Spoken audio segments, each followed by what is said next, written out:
So I'm pleased to see you all here on this Inclement Weather. And what we're going to be talking about today is more inclement weather, only possibly inclement weather that we actually do on purpose. And that's called geoengineering. And I'm going to get into this a little bit further, but this is a huge term. Since we're taking polls of the audience, who has heard of the term geoengineering? Has anybody heard of this?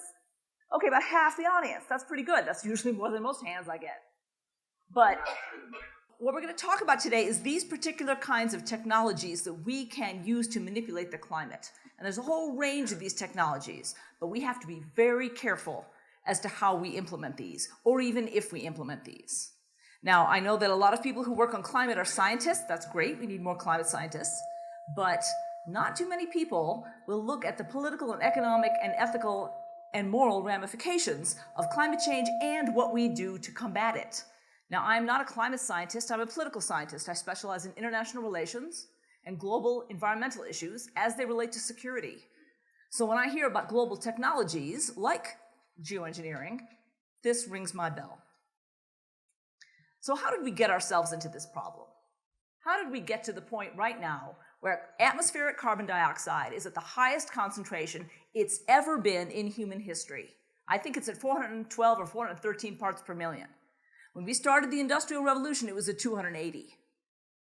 We are now outside the bounds of anything we have ever experienced. How did we get to this point? This is months of the year, January to February, temperature anomaly in degrees centigrades, difference from the 1980 to 2015 annual mean. So they calculate the annual mean per month from that time period, and then they take a look at the difference, the anomaly, what's the change in temperature over this period of time. Now look where it starts, 1880. And you can see it's pretty steady until after the war, when it starts to take off, when the world begins to industrialize for real. Now we have not just the United States through the Marshall Plan adding all this money into the global economy to ramp up industrial production. Now we have countries like China coming online. They're ramping up their industrial production. And as a result, we start to see, because fossil fuels are the only way we know to industrialize, we start to see the temperature anomalies increase. And if you're sharp-eyed, the next time this goes around, you can see a dip in 1904. That was Tunguska.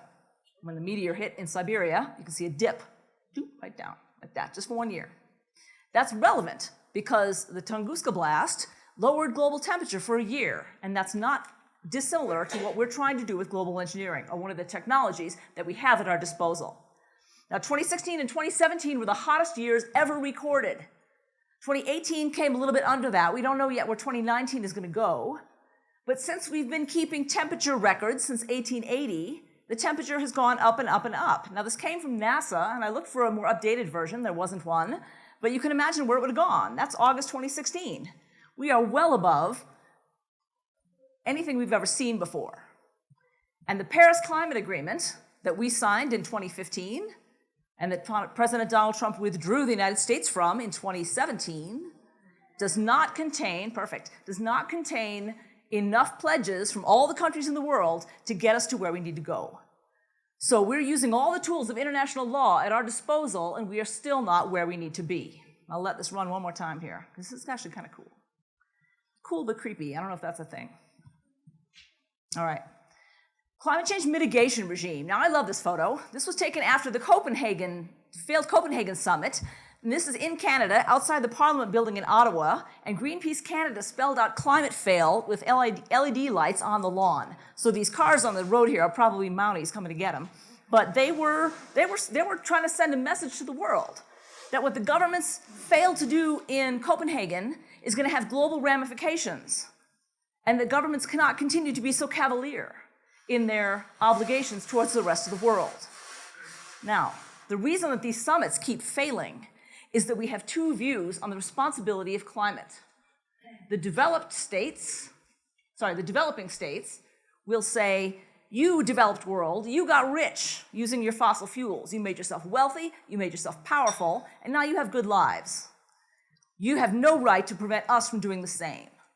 And we have just as much right to be wealthy and healthy and happy as you do, and you fear the relative loss of power. And they're right. Now, the developed world would come back and say, not only developing world, global south, do you have 10 times the population we did when we did it, but we know more now about how the global climate works, And if you develop the way we did, you could crash the climate. And then everybody suffers, you and us. In fact, you more than us. So we need to do this together. We haven't really gotten past this division when we talk about global climate regimes. So as we go forward with this discussion, you're going to see this division come back. Now, a warming world is an insecure world. The effects of climate change on national security are pretty widely known by now. But when I wrote my dissertation on this 10 years ago, I could hardly get people to talk to me. They thought I was nuts. What do you mean climate change is going to have an effect on national security? No, it's not.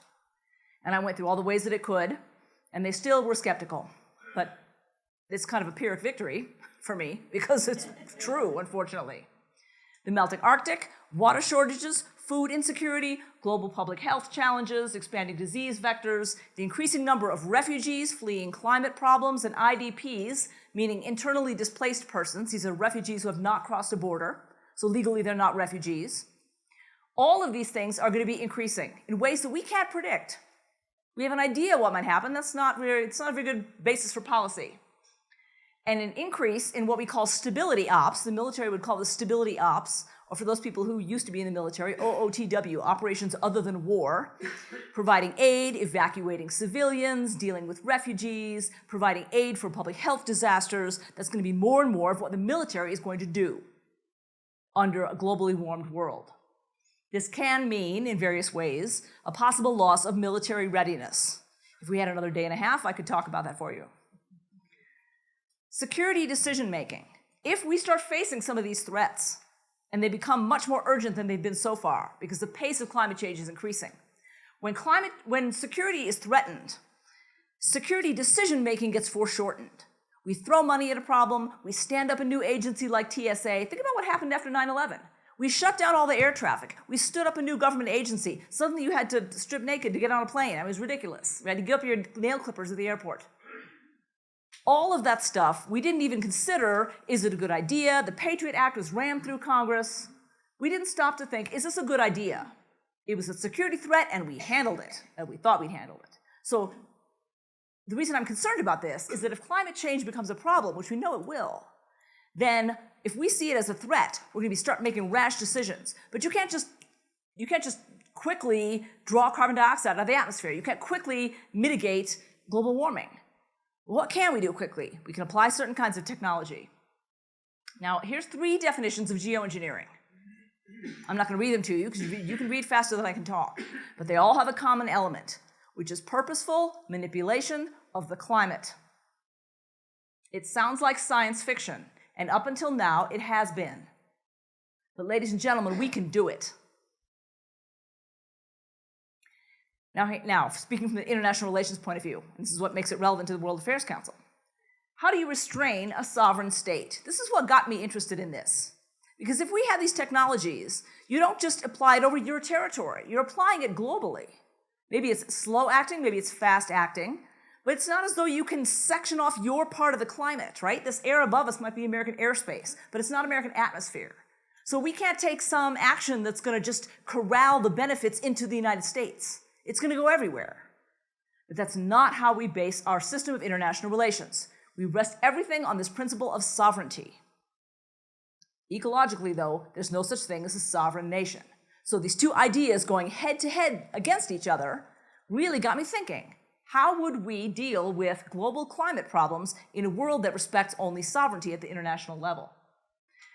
Well, if nations consider that they have some kind of technology, and I'll get more into which kinds, that they could use to forestall the security problems related to climate change, they might very well do it. Because what this means is they don't have to do the hard parts. Technology fixes are easy. You don't have to do the hard part of rethinking your assumptions. Are we a sovereign state? What does it mean if we have responsibilities to the global commons? What kinds of resources do we have to give up? What kinds of lifestyle changes do we have to make? How do we see ourselves in different relations to other peoples around the world? Those are hard questions.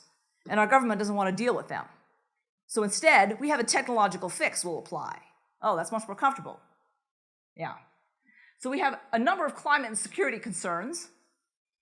Actually, Joe and I were talking in the car on the way up here as he drove up from Denver about this sense of climate justice. The sense that in marginalized communities around the world, not just in the global south countries, but even in our own country, marginalized communities feel a sense of injustice here. That wealthy nations, that wealthy elites in nations have taken the wealth for themselves and left the problems for others to deal with.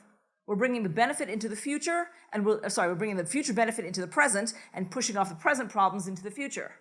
This is going to piss them off, if I can use a technical international relations term. This is going to piss them off. And they're going to get angry. What motivates extremists? A sense of injustice, a sense that they're powerless, a sense that they have only one way to resolve their grievances. We're going to see this coming about with regard to climate as well.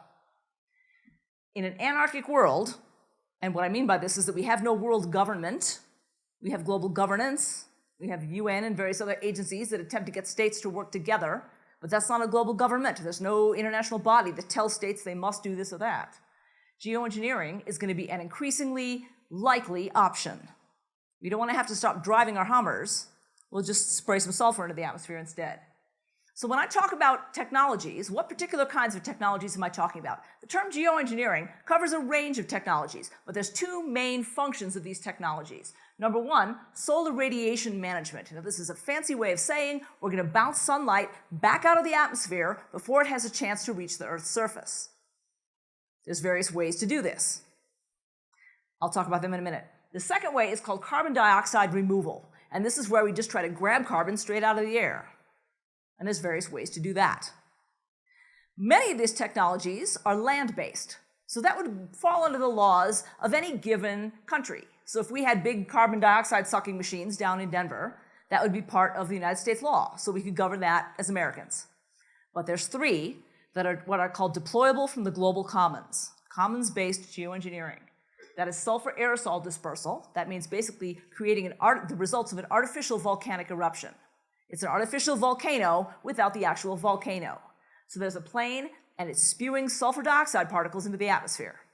The particles, the aerosol particles, act to bounce sunlight back out of the atmosphere. Now, you saw that dip in that graph in 1904 when Tunguska erupted, all the dust from Tunguska didn't erupt, it wasn't a volcano.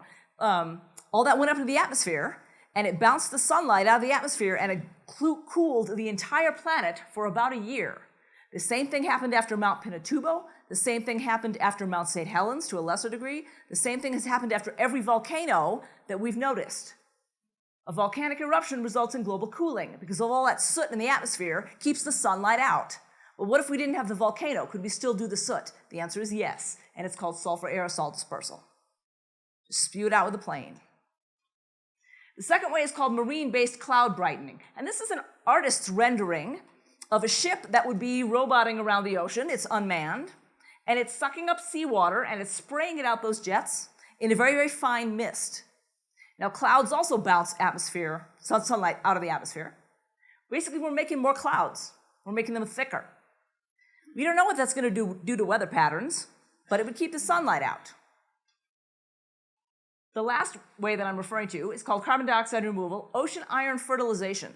This means taking large amounts of iron, dumping them into the ocean, and stimulating the growth of algae. They take carbon dioxide out of the atmosphere, and when they die, they sink to the bottom of the ocean and they sequester the carbon there. But we don't know what that's going to do to ocean ecology. We don't know what's going to happen with the marine-based cloud brightening and weather patterns or precipitation, and we don't know what's going to happen with sulfur aerosol dispersal and acid rain. So we have ways of combating climate change. None of these is free of externalities. Now, the reason I put this GDP map in here is because we have to ask ourselves, if we have these global technologies, do we wait for everybody on the planet to agree to this? Who's going to be making the decisions? Well, look at this map right here. The darker areas are wealthier. Ladies and gentlemen, I'll give you the shortcut answer. That's exactly who's going to be making the decisions. Those nations that have the wealth, the technological prowess, and the ability to be able to develop and deploy these technologies. They don't have to wait for UN approval. Whose hand is on the global thermostat? We don't have the answer to this question. All these questions I've listed here, we haven't even thought about this. So the science is moving ahead in leaps and bounds. We are actually increasing the number of patents, increasing the number of technological applications, increasing the number of university scientists who are looking at this, but only for a certain number of countries.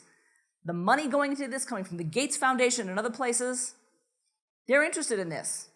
And the more money we spend on this, the more likely it is to be used, because the people who gave the money, I hate to sound like a conspiracy theorist here, and I don't mean that, but the people who gave the money are going to want to see it used. They're going to want to see an ROI on their investment.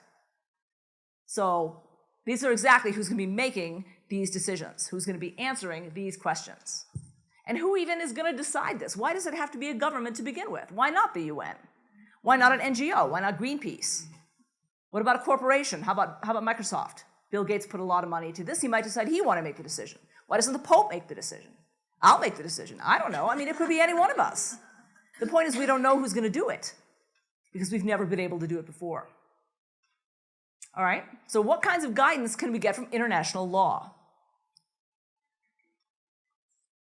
Well, it's an environmental matter, so we'll look to environmental laws. The 1972 London Dumping Convention means you can't dump pollution into the ocean. So that whole dumping iron in the ocean thing might be illegal. But we don't know because we never tried it at scale. The Indian government and the German government collaborated on an experiment called low effects in, I think it was 2016, and they didn't get the results they wanted. So we've only tried a small experiment, but we haven't seen very much success with that yet. So it may be illegal if it was classified as a pollutant, but that would require a legal challenge to determine that. Now, the 1979 LRTAP, that stands for Long Range Transboundary Air Pollution, means that if we're spewing sulfur aerosols in the atmosphere, that also might be illegal if it contributes to acid rain. But again, we haven't done it, so we don't know what would happen. 1982 UN Convention on the Law of the Sea. Anything you do in the sea, whether it's dumping iron or anything else, those robot ships roboting around, and you're not talking one ship, by the way, you're talking about thousands of these things. So what happens if they get stuck in someone's harbor? Someone have to come fetch it and fix it. Then this has to be for the benefit of all mankind. Okay, what if it's not for the benefit of all mankind? What if it's the benefit of the wealthy countries? And that's not even addressing the fact that, as you probably know, the United States is not a party to the UN Convention on the Law of the Sea. So we don't make the rules. And finally, the UN Convention on Biological Diversity has basically said you have to this is the only international agreement we have right now that mentions geoengineering by name, and says we have to conduct more research on this before deployment. Well, that's a sound principle under scientific method, but here's the conundrum. How do you carry out research on something that's planetary? You don't have a control planet. So all we have is one planet. And how do you carry out an experiment? If it's little, the results might not scale up to what you need to see, as the German-Indian experiment didn't in the ocean. But if you have a big experiment, well then hell, what's the difference between that and actually using the technologies? So we have a scientific problem here, a problem with scientific method. So environmental law gives us almost nothing to work with when it comes to these planetary technologies. So I began thinking about this, and I thought, if we could really manipulate the environment, our understanding of global ecology is not good enough to be able to tell us where the damage would be and where the benefit would be. So if we are actually running processes on the global environment that could have planetary effects and damage somebody else's habitability, that's not that far off conceptually from a WMD. That's the point of a weapon of mass destruction, right? You want to impact somebody else's habitability. We could do that. We could have all the global environmental damage, collateral environmental damage of a war without the war. So I began looking at this law, and I thought to myself, was there anything in here that could help us to try to get a handle on whether or not these technologies should be used, and if so, how? So the Hague Convention, which is the forerunner of the Geneva Conventions, talks about dictates of the public conscience and the laws of humanity and civilized peoples, all of which are very squishy terms, but we like to consider ourselves civilized peoples. So how do we treat war? Well, what do we have? Guidance here from the laws of war. In terms of environment, not much. It's only been in this past century, the 20th century, that our weapons have been able to have a planetary effect. So all previous laws of war were about stuff like mustard gas and rubber bullets and peace treaties and so on. That's great, but it doesn't help us in our current situation. Now, the 1997 Environmental Modification Convention basically says you cannot use environmental modification techniques for hostile use. Now, this came out of the cloud seeding and defoliant experiments in the Vietnam War, which caused horrendous damage in Vietnam. They're still feeling the effects now. But I put hostile use there in quotes, hostile anyway. You cannot use it in wartime. The agreement says nothing about peacetime. All right, now I'm a nation suffering the security effects of climate change. I say I want to deploy some of this technology. Well, I don't have any hostile intent. I'm trying to help people. I don't bear any other nation any ill will. If they suffer some collateral damage, well, oops. That's not hostile intent on my part. So NMOD doesn't help us much. Where else can we go? Geneva Protocol, first one, 1977, also came about after the Vietnam War, saying that widespread, long-lasting, and severe damage to the environment is to be prohibited. We have never had any judicial explanation whatsoever of what widespread, long-lasting, and severe might mean. So does that mean a year? Does that mean 2 years? Does that mean forever? Widespread, is that a state of Colorado? Is that the United States? Is that a hemisphere? What does this mean? Severe damage, crop failure, people dying? What do we even mean here by these terms? We don't know, because we've never had to apply it. So the only points of view, the only points of guidance, rather, from laws of war are stuff that we haven't actually adjudicated yet. It's all theoretical still at this point. Now, what's not theoretical? Sovereignty. The guiding principle of security is that nothing in any law, convention, treaty, or custom prevents a state from defending itself against a threat. This is the basis of international relations. This is the basis of security studies, which modern international relations grew out of. You can defend your country. Every international relations theory agrees on this. If you have a threat, you can defend yourself. Not in any way necessarily, but you can take actions to defend yourself. You don't have to let something just happen to you. All right. This is what led me to the just war theory. You can defend yourself, but not in any manner. We have restrictions on what kinds of weapons can be used, on whom, when, and when you have to stop. So I started looking at this framework as a possible way to get a handle on this idea of climate technologies. If the effects could be akin to a war, then what do we have that functions as speed bumps on the road to war that we can use as speed bumps on the way to geoengineering? All right, some philosophers. What does this mean? Just war theory. Well, it basically means restrictions on the way to fight a war. Proper reason to go to war, jus ad bellum, it's a Latin title. And it's basically all the questions you have to ask yourself in order to determine that your war is just. Everybody thinks their war is just, but we've got a checklist here. So let's go through it. Just cause. Self-defense, that's a just cause. Everybody would agree on that. You can defend yourself. Or grievous wrong. Well, that's a little bit more of a subjective determination. Basically, if your cause is just, then the war would be just. Right intention. In other words, you have to do good and avoid evil. You're not going to war to hurt somebody. This is defensive. Or you're trying to rectify a situation. That's legitimate. Any other kind of war might not be. Proper authority. In other words, the war has to be approved by the morally relevant figure, whether this is the leader of the church, the leader of the government, the citizens' council, whoever it is, has to approve this. War is not just if it's done by rogue generals. No unauthorized nuclear missile launches here. So what we're going to do is we're going to say, all right, proper authority. Well, who is that? Every country has identified their proper authority. Reasonable likelihood of success. You cannot send your soldiers into a suicide mission. That is not just.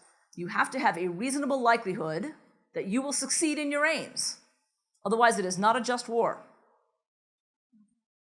Proportionality. You have to use the least amount of damage, the least amount of force, rather, to achieve your aim. You cannot drop a nuclear bomb on a city in order to kill one person.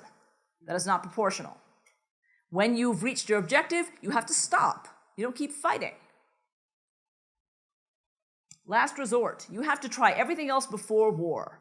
Negotiations, diplomacy, trade embargoes, sanctions, whatever other tools you might have at your disposal, you have to try all those before you go to war. War is the last resort only. And finally, comparative justice. And this is where we start to think about the environment and what might happen if we actually deployed some of these global technologies. Each side has to acknowledge that the other one has a right to exist and that they have a grievance here.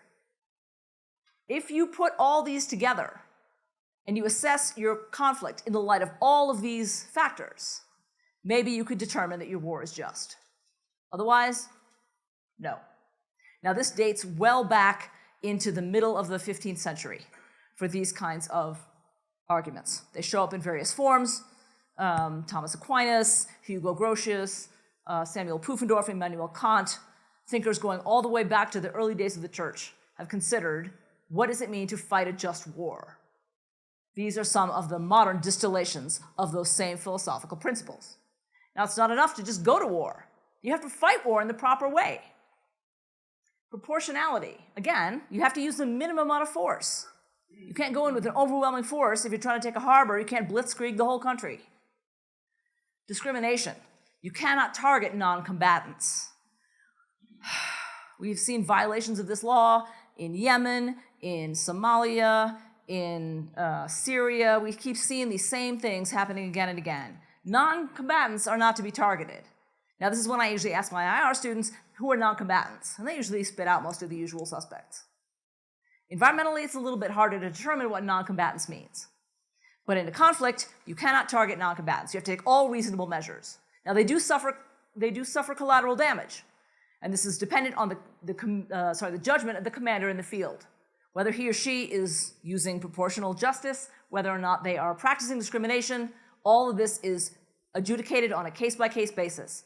And I should point out, it's not a one and done. You have to keep looking at it again and again. Are we using enough force? Are we targeting the wrong people? Had these people surrendered? If so, we have to stop fighting. We don't keep going. Use post-bellum. This is a new part of the theory.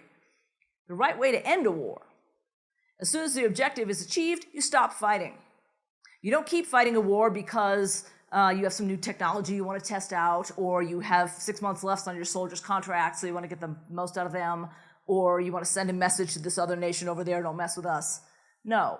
All of that is considered not just. As soon as the objective is achieved, you end it. And you have to try the aggressors in constitutionally approved courts. No kangaroo courts. This has to be traditional jurisprudence. And you have to rebuild the community where you can. That's expensive, so it doesn't always happen. These principles aren't always followed. These 2 pages of principles I've just given you here, jus ad bellum, jus in bello, and jus post bellum. But you can see where this is going. You can see why these principles would be necessary. Unlimited war is unlimited horror.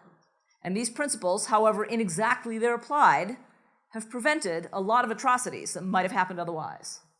So how do we apply these then to geoengineering? All right, competent authority. This is key here, because this entire endeavor rests on a certain amount of scientific knowledge. We have to have the best information available to us. Morally authoritative decisions in the development of just war theory were all about the church. That was sort of where it started. Church and moral philosophy, theology, jurisprudence. All of these philosophical traditions combined to form just war theory, but that's not enough now. Now we need science as well. We need ecologists, we need hydrologists, we need epidemiologists.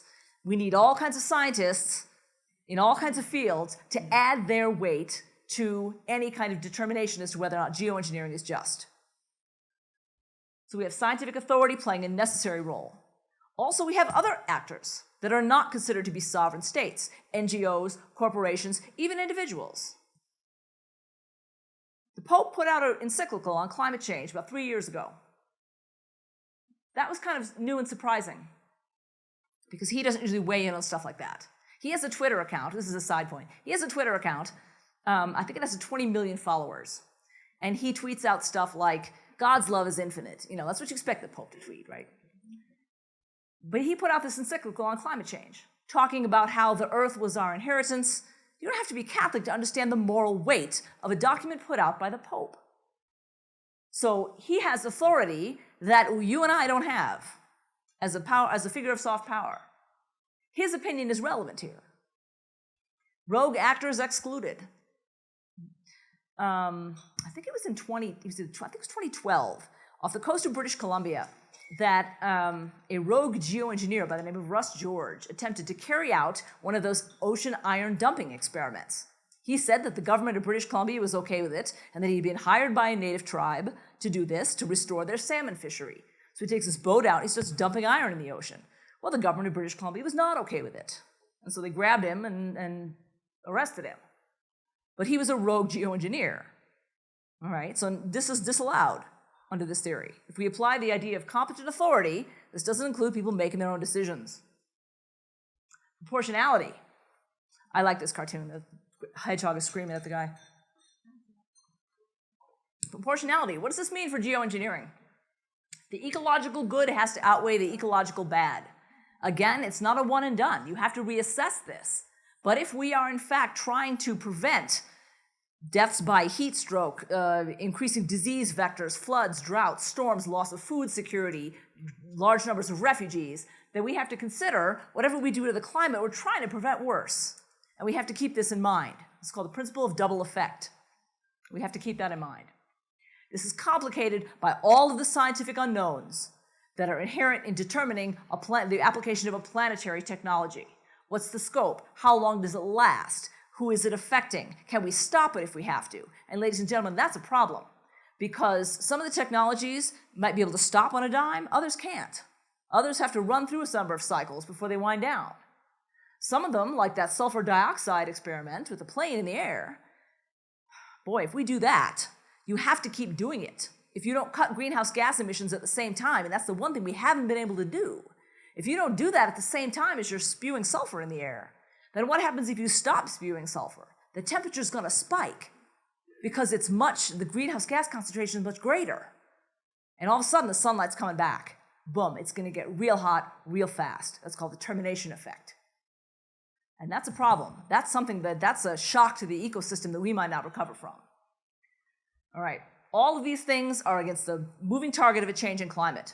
This is why the scientists are necessary under competent authority. And finally, you have to keep going back to proportionality. You have to keep going back to say, are we doing more harm than good? Are we doing more good than harm?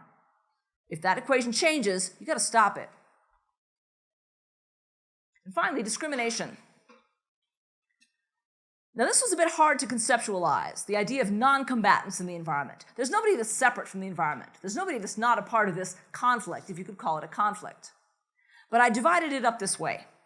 Combatants are going to be the citizens of the states that are deploying this technology. So let's say the United States is going to try that ocean dumping experiment. We're going to try to dump lots of iron in the ocean off the coasts, and we're going to see if this works. The only reason the United States government would be doing this is for the benefit of the citizens of the United States. So we are the combatants, if you will. We're the ones with skin in the game. Who are the non-combatants? Well, the Mexicans might not be too pleased if we tank their fisheries. The Canadians might not be happy about it if the iron starts drifting up to where they are. If we start shifting weather patterns around, people in Africa might not be happy with that. They're the non-combatants. They're the ones that had no say in this, and the effects are redounding upon to them. So this is a bit of a stretch in terms of how you apply the terms combatants and non-combatants. But I think for the purposes of environmental technology, it holds up under a global environmental analogy. You cannot target the non-combatants. Now, what does this mean for geoengineering? It basically means that you can only have a certain amount of collateral damage before you have to stop. These technologies are going to get more and more attractive. So if we are going to deploy them, as I'm certain we will, we have to know when to stop. That's what this theory is designed to do. That's what these speed bumps are designed to slow down the process toward this inevitable technological deployment. So how do we operationalize these? All right, that's a horrible name, just geoengineering theory. If anybody has another name that they would like to submit, see me after the talk, because I'm open to it. Jus ad climate. Instead of jus ad bellum, we have jus ad climate. How do you know whether the decision to do this is just? All right, you have to be facing a major climate-related emergency. And I already can sense some uncertainty in that term. How do we know what's a major climate uncertainty? A certain number of dollars lost, a certain number of deaths suffered, a certain number of territory that's impacted. Every nation has to decide that for themselves. Remember, we're still sovereign states. So we might decide that $100 billion is a severe climate loss. Canada might say that would wipe us out. $10 billion is severe for us. So that's up to each country to determine. Number two, any decision to deploy this from the global commons, remember these are the ones that you need international space for, either atmosphere or high seas, has to be made at the national level, then subjected to international consent. Now this is where realists' head go, because they don't submit their national security decisions to international consent. They don't say, okay, we're going to go to war, but we want the UN to approve this first. That might have happened in Afghanistan. It didn't happen in Iraq. So if it's major enough, we might not actually wait for international consent, assuming we could even get international consent. Well, we got to try if you want your attempt to be just. Number 3, you have to have a reasonable chance of success. This goes back to the idea of no suicide missions. You have to have a reasonable chance that what you think you're going to do is going to work over the area you want it to work and the time frame you want it to work in, using the best information you have at the time.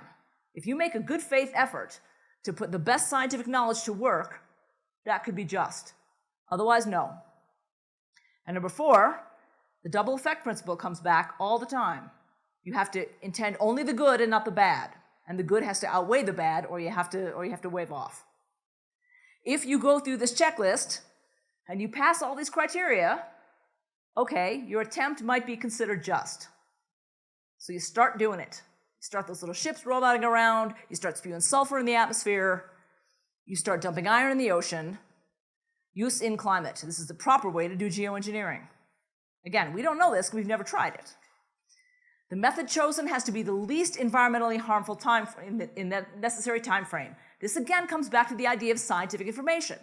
If we're going to throw iron in the ocean, we have to have all the ocean ecologists who are going to be looking at this to try to determine, are we impacting fisheries? Are we causing the ocean currents to shift? Are we changing the nutrient balance? Are we changing the acidity of the ocean waters? All of these are key questions. If we can't answer these, or at least make a reasonably informed guess, then our attempt isn't just. The method chosen must have greater good than harm. And this is important because it comes back to this idea of the global effects of geoengineering. Greater good than harm, not just to the country deploying it, not just to the combatant state, but globally, or at least a neutral effect globally. And it has to happen right away. The reason I put this in here is because if we say, well, this will happen in 5 years, so we're just going to start front-loading it now, and we're okay, but you're suffering some effects, but don't worry, 5 years from now it'll be fine. Okay, you can kind of smell the injustice there. No, we don't know that you're going to be fine in 5 years.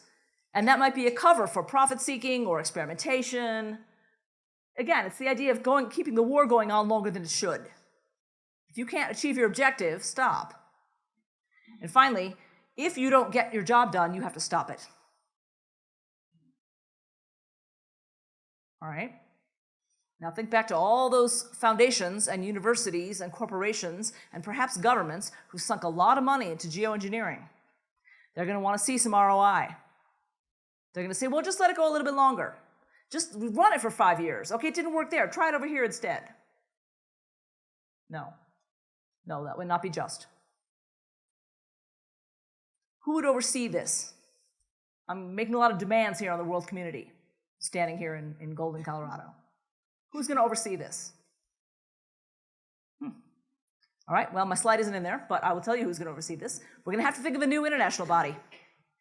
We're going to have to think of some kind of either UN agency or transnational body that's going to have to oversee this information. They're going to have to take all the scientific information we have, consider all the security ramifications, whether that's the UN Security Council or UNEP or a new body, we don't know. But we're going to need a new version of the Baruch Plan. Anybody remember what that is? The Baruch Plan? UN General Resolution number 1, the brand new United Nations, proposed by the United States. We take all atomic technology and we put it under international control. Well, we were willing to do this. We were going to give up all our technology, nobody else was going to develop any, and this International Atomic Authority was going to oversee all the technology. We weren't going to have any weapons, we'll just have atomic energy. Well, the Soviet Union balked at that. They didn't trust us. Whether or not they were right, you can determine that yourself. But they didn't do it. And they said, no, you give up yours first and then we won't develop any further. We weren't going to have that because we didn't trust them. It comes back to sovereignty and security. So as a result, the Baruch Plan failed and the arms race was born. And at its height, in 1986, we had almost 65,000 nuclear weapons on the planet. China had a few hundred, the UK and France each had a few hundred. The bulk was between the United States and the Soviet Union. Think about that number for one moment, ladies and gentlemen. 65,000 nuclear weapons. Thank God we managed to decelerate from that path of destruction, and we're down to only 15,000 now. Just 15,000 nuclear weapons. Way more than we need, but still less than we had. The problem that I'm bringing this up for is that we had a chance to have anticipatory governance in front of a new technology, a planetary technology. But because we couldn't get out of this sovereignty and security paradigm, it failed. And we were lucky we didn't blow ourselves to hell. Now we have a chance to do it again. We have a chance to have governance in front of a disaster. Head off a disaster maybe before it happens. It's only a matter of time before we start deploying some of these technologies. And we don't know what the effects are going to be. So I'm arguing that we need to put some of these theories in place before we need them.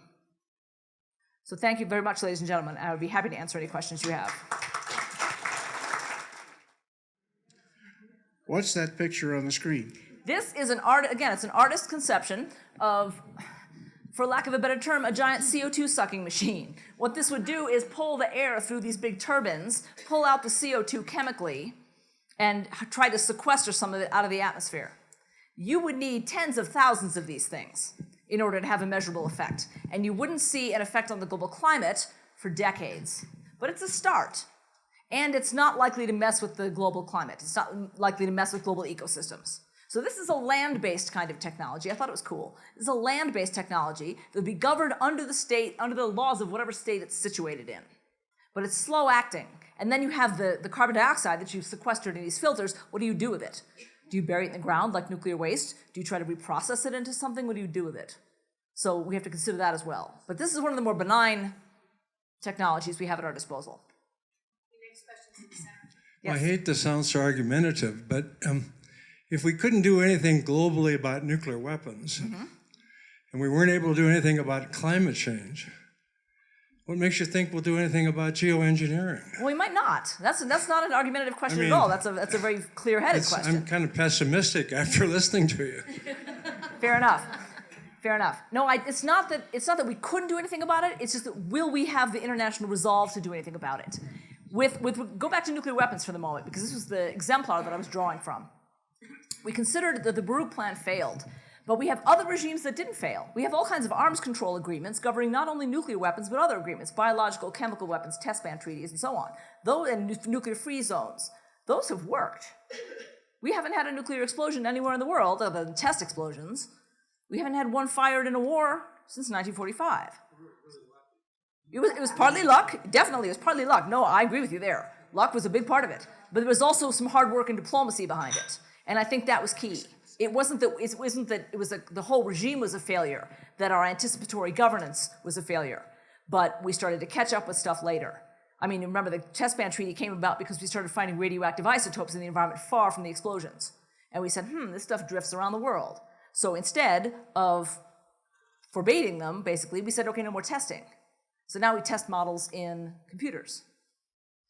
With regard to climate change, no, we haven't had much luck with the traditional methods of international law. But if you remember the Kyoto Protocol, okay, that failed agreement from 1997, that was the UN saying to all the nations around the world, it's the rich nations around the world, you're going to cut this much, you're going to cut this much, you're going to cut this much. It was a top-down approach.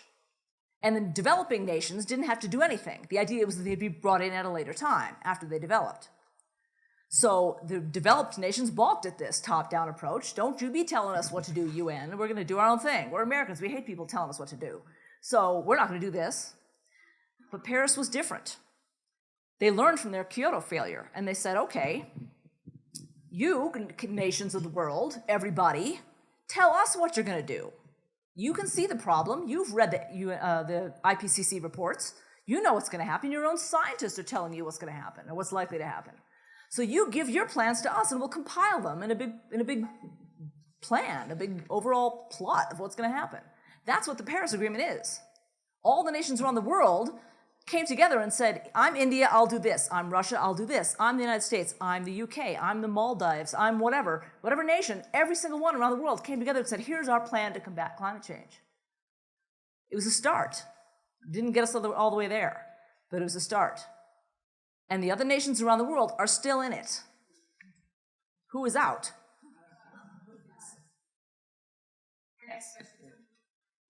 Okay. Yeah, Rich Albert. Just a bit of a segue, but have you thought of or anyone else thought of applying some of these principles to terraforming? This is colonization of other moon or Mars, other planets. What about the ethics of that? I haven't applied just war theory to terraforming. There's no point in terraforming the moon. There's no atmosphere there. We'd have to just build a structure. Mars, maybe. I mean, there is an atmosphere on Mars. It's much thinner than ours.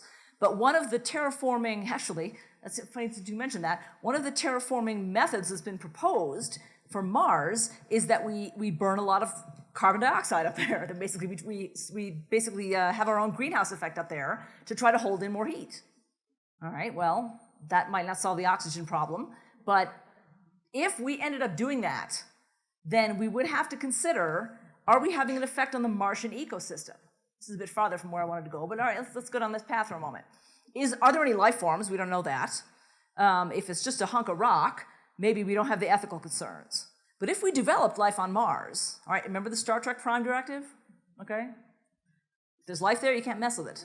If we found life on Mars, even microbes, just war theory as applied to geoengineering or terraforming Mars, we'd have to back off. It's their planet. So I think that the principles hold, the idea of double effect, the idea of proportionality, the idea of competent authority. Those would still hold. Whether or not we'd apply them to Mars, that's unknown at this point. Interesting theory, though. Whoa. Yeah, the question that really comes to my mind is trust. Because if you can't have trust of somebody, it used to be trust but verify, it used to be the terminology. Right. How do we get to the point where we can trust other people, quote unquote, our enemies, or like the North Koreans or the Chinese or Iran or whatever it is? Because that's really the crux of it. Because if you can't trust other people, how can you have any agreement that works? Well, I think the idea of trust but verify applies here as well, because we have now the tools to verify. So if we say, all right, we're gonna sign some kind of international geoengineering agreement to regulate this, we're not gonna shut it off entirely, we're gonna regulate it. Well, it would be pretty easy to determine who the violators were, just like it would be easy to determine who shot off a nuclear missile. This is why we keep seeing North Korea, by the way. They're not sneaking anything past us. We can see what they're doing. So if we applied the same kind of methodology to nations that were trying to implement some kind of geoengineering, we could see what they were up to. Now, if they're in violation of the agreement, what would we do? This is a problem. This is a problem, okay? Trust in that case won't help you, because every nation's sovereign, right? And they're going to say, well, we have a security problem here. We're having floods, we're having droughts, we're having public health crises as a result of climate change. One piece of scientific literature I saw, and this might get to your example, one piece of scientific literature I saw said that India, under certain climate change scenarios, India could lose up to 40% of their food. The monsoons would shift away, which they rely on for their agriculture. The monsoons would shift to the wrong part of the country, the wrong time of the year, and their food security could drop by as much as 40%. Now, India has 1.2 million people in it. 40% of those people are now severely food insecure. What's going to happen to the world's largest democracy? What would happen to the international relations of the entire area? So they might say, the government might say, that's not a risk we're willing to take. Besides, if I'm the president of India, the prime minister of India rather, I have a constitutional duty to look out for my people. That's me being a good actor, not being a bad actor. So I'm going to geoengineer the climate to try to get our monsoons back on track. Okay, from an Indian point of view, that makes perfect sense. It would even be just. Now I'm in Botswana, and the monsoons are shifting away from my country and toward India. India's stealing my rain. Do I trust them? No, I don't. But they're being good actors in this regard for their own citizens. It comes down to the idea of there's no such thing as an ecologically sovereign nation. We base all of our international relations and all of our world affairs on this idea of sovereignty and security. But with the ecology, we don't have that. And this is going to necessitate a major shift in our thinking of international relations. All those lines on every map that you've ever seen are fake. They're all fake. I don't want to say they're a lie. They're not a lie. But they're fake. There's no reason any line has to be anywhere. So do you trust people on the other side of the world to look out for your interests if it contravenes theirs? Probably not. But in a world of sovereign states with the imperfect instrument of international law, we have to do the best we can. And trust might come out on the short end of that equation. We have a question on the far side, then I'm going to go to the middle and then over to that far side over there. Yeah, I'm just kind of curious a little bit about CO2. I realize it's an important greenhouse gas, but in the end, why is it treated like a redheaded stepchild when you have water vapor, you have all these other sources, Methane, sulfur dioxide. The sun itself probably has more effect on the Earth than CO2 just in itself. I mean, it's necessary for life. So I just don't understand why they make CO2 the villain when there's 1,000 reasons that. And I don't even like the word climate. We actually have weather changes. Our climate and weather are not the same, my friend. Our climate is pretty much the same here. But there you go. Well, climate and weather are not the same, my friend. We can get into that in a minute. But that's a good question about CO2. Why is this the redheaded stepchild? There are other greenhouse gases, that's true. And the Kyoto Protocol listed 6 of them. CO2 is one of them. There's others as well. The reason we keep mentioning CO2 is that it is the one that is emitted in by far the greatest quantity. So we have others like sulfur hexafluoride, there's various other HFCs and so on that we've used for other industrial applications. They're emitted in tiny amounts relative to CO2. All the fossil fuels in all the rest of the world are emitting CO2.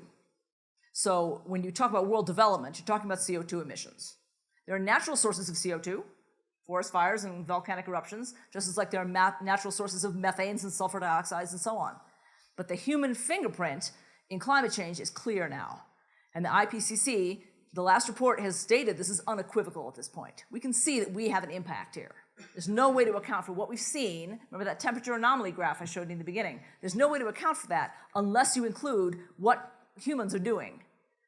So CO2 is sort of, maybe not the redheaded stepchild, it might be like the bellwether gas that we say, okay, if we can control that, we can mitigate most of the damage. Now, the difference between weather and climate, a lot of politicians actually get these two things confused. And Senator from Oklahoma, Jim Inhofe, brought a snowball onto the floor of the Senate one day, and he said, it can't be climate change because I had this snowball. All right, weather and climate are not the same thing. They're related, but they're not the same. Weather is what you see outside today. Okay, snow, interesting. Climate is what you would expect to see outside on May 21st in Golden, Colorado. Did you expect to see snow? Yep, really? Okay. Possibly. I know the climate here is more variable, right? So the weather and the climate in this instance didn't line up. But that's what makes this an anomaly, because you expect it to be warmer. You expect it to be maybe, what, in the 50s? I don't know. Okay. That wasn't in the 70s? Okay, well, that's not what I see outside. So weather and climate do diverge. And as weather gets more variable, the climate itself starts to get more variable. Remember, that was the point of that temperature anomaly graph I showed you in the beginning. So weather and climate aren't quite the same thing. They're related, but don't confuse them. Weather is short-term. Climate is long-term. Our next question's at the center. Yes, the framework that was set up that ran the Conference of Parties for the UN or for many years and gave us the Paris Accord. That's the UN framework for climate change. Framework Convention on Climate Change, right? And so is that the kind of organization that could be morphed into the kind of organization you're hinting at for longer term deliberations and for a just approach and an international, or are there restrictions in its formulation that would keep it from doing that? Well, the UNFCCC is a convention. So if you're talking about members of a new organization, you would draw them from the parties to the convention. So the UNFCCC is just a piece of paper. It's a convention. It's like a treaty. So you'd want to go to the parties to the treaty, and you'd want to select the members of this convention from them. So it could be an offshoot of the UN Framework Convention, sure, but it wouldn't necessarily. The Framework Convention is just a piece of paper. You're looking for an actual body, kind of like the Nuclear Test Ban Treaty. Who oversees that? The IAEA, right? They're not the same, but the members of the International Atomic Energy Agency are drawn from the members who signed the treaties, the test ban treaties and the comprehensive test ban and all that, the NPT. Otherwise, why would they be in that organization? So the two are related, yes. That might be one place to start to recruit members, the members of the Framework Convention. That would include the United States. We are a member party to the Framework Convention. Our next question's here on your left. Hi, I have a two-parter. One, are you a proponent of geoengineering? Not these three methods, no. No, I'm not, because I don't think enough thought has been given to how they would happen. The other one, Tree planting, sure. You didn't mention reforestation. Is that not a geoengineering? Yes, reforestation. There's a lot of technologies here I didn't mention. They're land-based, basically. Anything like afforestation, planting trees. See, trees are carbon sinks. So anytime you want to plant a tree and let it grow, that's going to draw down carbon. So that would be considered geoengineering in a very small way.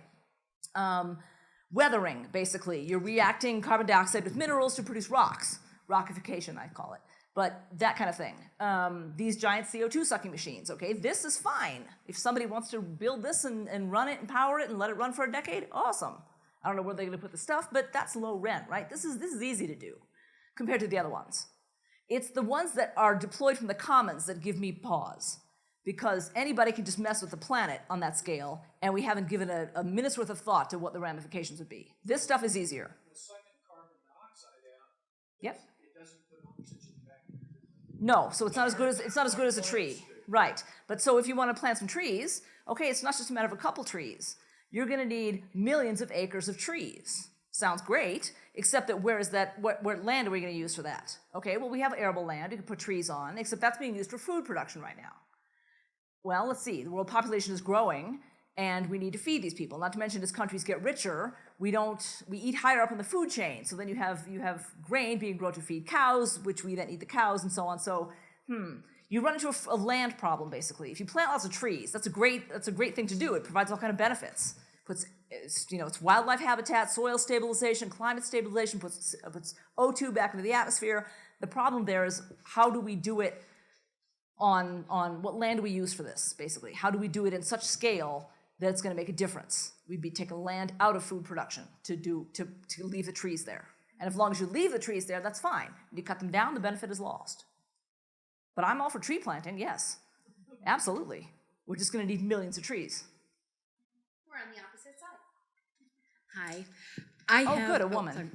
It's been all men here. Ladies, speak to me. I have two questions, and I'll just say them both, and you can. The first is that the whole just war theory revolves around, a European Christian worldview, and True. came around that. Yes. And much of the world is not of that worldview. True. And so how that would apply to convincing people. And second, that in our part of the world, science is sort of the underlying thing. So of course we have this agreement, scientists. Well, in this country, the majority of people, or close to half, don't believe that the scientists know anything. They think it's a conspiracy, and they won't vote for it. They think evolution is, a conspiracy. Yeah. So how do you do these things within those two constraints? Well, okay, to get to your first one, to get the Western Christian tradition. This is a lot of what just war theory draws on, is that Western Christian tradition. But there are certain justice principles that you can find in other traditions around the world too, Eastern religions and so on, animist religions, native religions. We should absolutely be taking advantage of this wisdom, because they know things we don't know. I'm looking around here and I'm seeing a lot of white people, frankly. Me too, right? Okay, fair enough, we're awesome. But the rest of the world is awesome too, and they know things we don't know. So we need to say, okay, what can they teach us? We've tried to teach them things, fine. What can they teach us? So let's go back to those native traditions, Eastern traditions, and we're going to see, maybe there's other principles we can put together some kind of uniform code. The second question is about science and about the lack of faith in science. Yes, this is a problem. It seems to be a problem for us. I don't know if you see the same problem elsewhere in the world, not to the same degree. Science is an awesome tool, but that's all the scientific method is a process. It's a tool. It doesn't tell you whether the result is good or bad. That's where the religious and moral and philosophical traditions come in. So if we can take these two things and combine them, as I was trying to do here, then maybe you can have this scientific prowess directed towards a good end. What do you do for people who don't believe in science? I don't know. I don't know. I mean, what's the opposite of scientific method? It's superstition, right? My grandmother used to throw a pinch of salt. She'd spill salt. She'd throw a pinch over her left shoulder to keep the devil away. All right, yeah, right, okay. Why do you say God bless you when someone sneezes? It's superstition. Now it's a convention. Now it's a politeness, etiquette habit. But it was based on superstition, that your soul had left your body briefly, okay? How do we get around superstition? I don't know. I mean, I've heard representatives and senators on the floor of Congress say that climate disaster would never happen to us because God will not let us do this to the earth. All right, I don't know if that's true. I can't test it with scientific method. But Omaha was just hit with a ton of flooding this past year. And that was a disaster. People lost their lives in that flooding. And Omaha is by no means the only place around the world. So I would be hesitant to go with the God angle on that. I would want scientific method in my corner for this. I don't mean harsh religious tradition. Religious tradition is fine. But we need to take the good parts of the moral ends of religion and use scientific means to make sure we're not contravening those. We've got one question here, and then we'll go. Yeah, I'll ask another one. Being a scientist myself, what worries me is human beings think they can do anything with nature and there's no consequence. Right. The unintended consequences of our actions, irreversible reactions. I studied that in science, that we don't know when we're messing with nature, right, no matter what we're doing, what permanent damage we can do. So how do we prevent that from happening? I don't know the answer to that. I don't know if we can prevent it. What we can do is slow down and consider, before we start deploying some of these climate-based technologies, is this likely? We're never going to get out from the law of unintended consequences, but we can maybe mitigate the effect somehow. Maybe we can say, all right, this looks like it's got a pretty good chance of success. This looks kind of iffy. We'll go with this way first and not this. But we're never going to know for certain. The global climate is too complex for us to really understand it all. And our computer models have gotten better and better. So we have a pretty good picture of some of the macro level trends like warming. But what exactly that's going to do to Golden, Colorado on May 21st, that we don't know. So in terms of how do we avoid the negative effects, I don't know that we can. What we can do is try to minimize it. That's the best we might be able to hope for. Yes?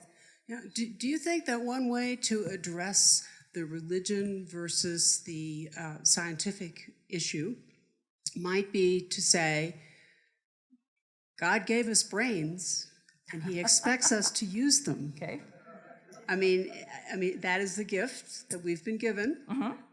You could say that. You could say that. And that we are expected to treat that gift with respect and to use it as best we can. And that's possibly a way to bring in a more philosophical approach to this huge schism that we have between people who are very, very religious and people who are and a-religious, but also not all scientists are a-religious. A lot of scientists believe in God and are Christians. So that's another way to bring that Jewish together. Or Muslim or any other religion. Yeah. But it's mostly a Christian problem, I think. So. Well, this is something I think that we don't need to have these two things going against one another. We don't have to say, well, it's science or religion. Not at all. Science and religion can work hand in hand in many areas. The problem is that you don't conceptualize them in the same way. You don't address them in the same way, and they don't answer the same questions. So if we're saying, all right, we can run an experiment and use scientific method to determine whether or not such and such is true, okay, we can't run the same experiment to determine whether or not God exists, or whether or not this, we should eat fish on Fridays, or whether or not you wear an abaya or whatever. Those things are outside the realm of science. That's true, okay. But if your faith tradition tells you, you should wear those curls on the side of your head, all right, like the Hasidic Jews do it, okay. Science can't answer that. There's no scientific benefit or drawback to doing that. So we have to make sure we have science answering the scientific questions, and then religion and philosophy and morality and theology and so on answering those questions. And we shouldn't cross those wires. They can work together, but they don't do the job of each other. Do you see what I mean?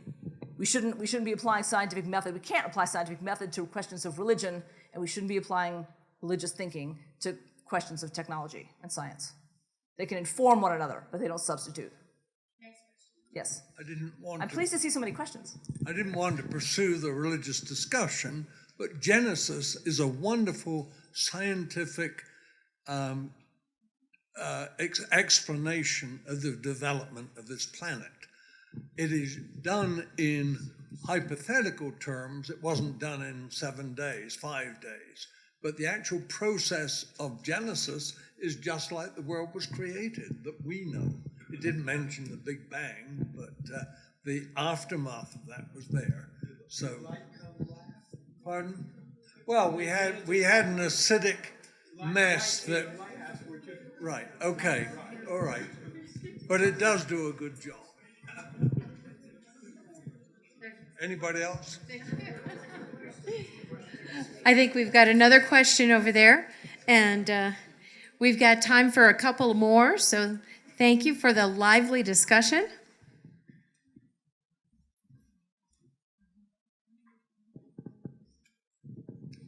Yes, ma'am. You talk about science and that it's a process, and I think that goes back to what Thomas Kuhn said. Science isn't as solid as everybody thinks. The structure of scientific revolutions, it's what questions you ask, and then who's asking the questions. Yep. And that guides the whole damn thing. So now we have a leader that says that windmills cause cancer. Okay? So, I mean, it can go where you ever want to take it.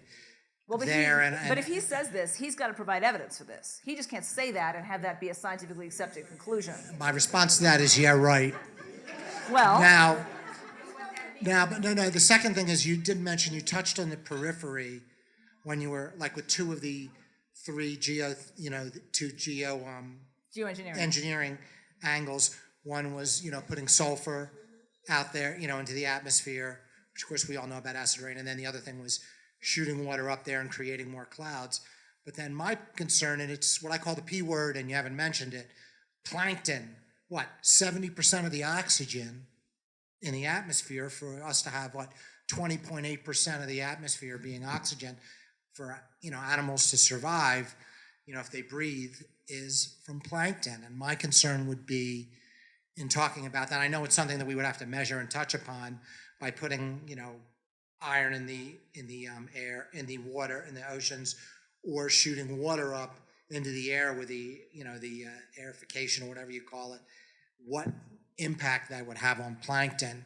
And we can talk all we want about temperature going up or down, but if that oxygen level drops more than a few percent, then nothing short of a major solar flare or those 15,000 nuclear weapons is going to wipe out life as we know it more quickly.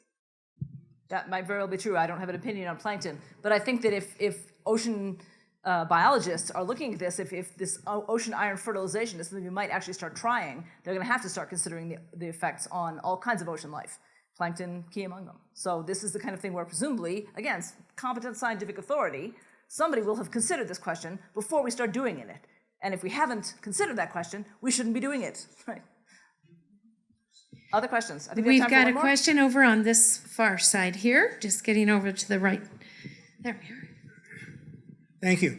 My question is about the just law theory. We went into Vietnam and lost the war. Militarily, we went into Somalia, which is now a failed state. Into Kosovo, it's a failed state.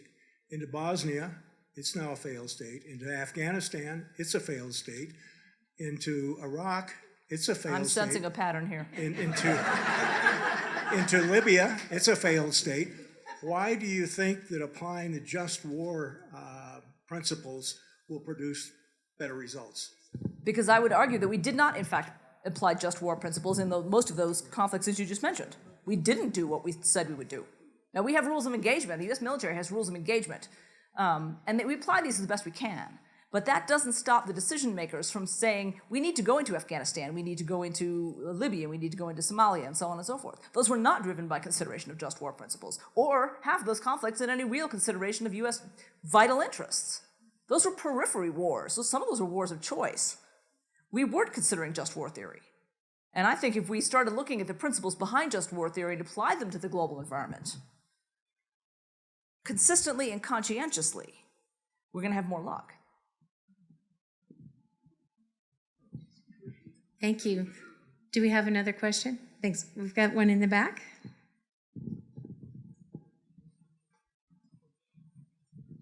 You didn't say anything of the health consequences of the sulfur dioxide. No, I didn't, right. And I wonder, do you know enough about it to comment on the health effects? It depends on the amount of sulfur that's released and where it's released. We didn't see huge amounts of health consequences from a volcanic eruption, but from localized acid rain, localized pollutant emissions, the health consequences can be quite severe.